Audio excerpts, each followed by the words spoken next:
We now turn to Mexico City, Mexico, with more details about a bailout fundraiser of sorts this weekend. Sudeep Reddy joins us. Sudeep, hello. Tell us about what the Group of 20, which are the advanced and developing economies, are looking for in terms of bolstering bailout funds. Well, what we're going to see this weekend at the G20 is, of course, finance ministers from around the world coming together. And this will be the first time for the last 3 meetings they've come together. Markets were really moving wildly, a lot of swings down, hundreds of points a day on the Dow. And in this case, markets seem relatively calm, largely because of this latest bailout deal on Greece and a feeling that everything isn't falling apart. But there's still going to be a lot of pressure to boost the rescue money that's available in case everything falls apart again, because nobody really believes that this crisis is entirely over at this point. But Sudeep, how much of an appetite is there for more funds, more rescue funds, given what we're going through right now with Greece?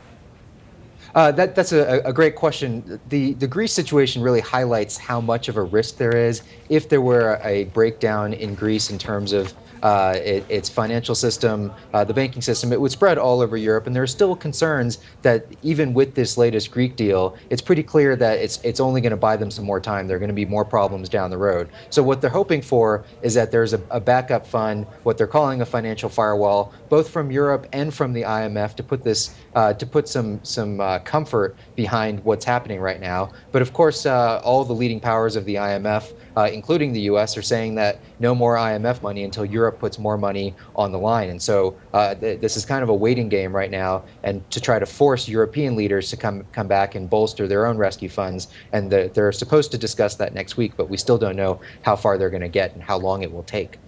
And Sudeep, tell us a little bit.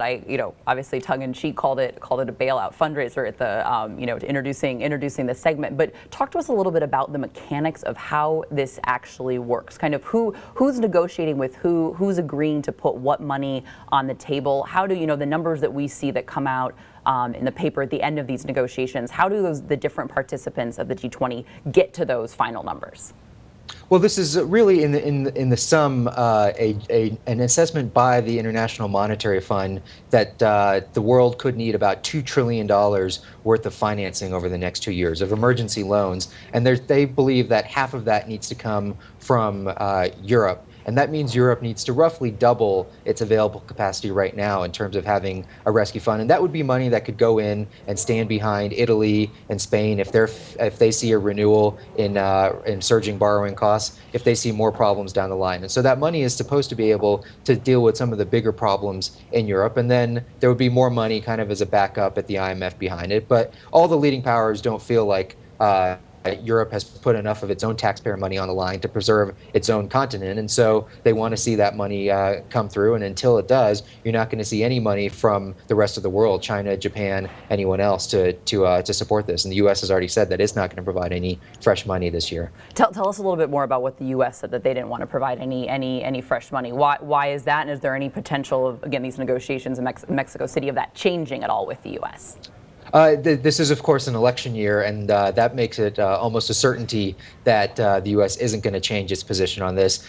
There's obviously little appetite for further bailouts just within the U.S. of any kind, and so there's going to be zero support in Congress for an international bailout of other countries that are having troubles with their fiscal situation. And so the U.S. has come into this really trying to put pressure on the European players, because there are a lot of wealthy countries in Europe, including Germany and France, that could come up with money through their taxpayers to support what is their shared currency union. And so the U.S. position is to try to help along the way, but in some ways try to make sure that the rest of the world isn't on the hook for what are essentially European problems. Okay, and then one quick point, and then we have to go. I mean, just in terms of language, I found it interesting.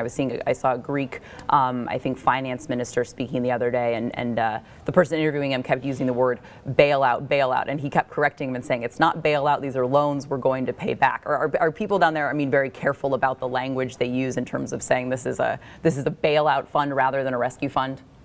Well, the Greeks are certainly trying to be attentive to those concerns. Right.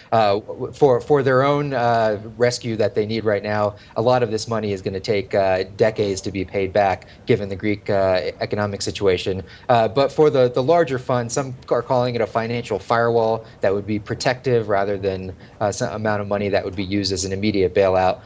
But it's pretty clear that some of that money will need to be used at some point before this crisis is over. Wonderful. All right, Sudeep Reddy in Mexico City. Sudeep, thank you so much and have a good weekend at the meeting there in Mexico City.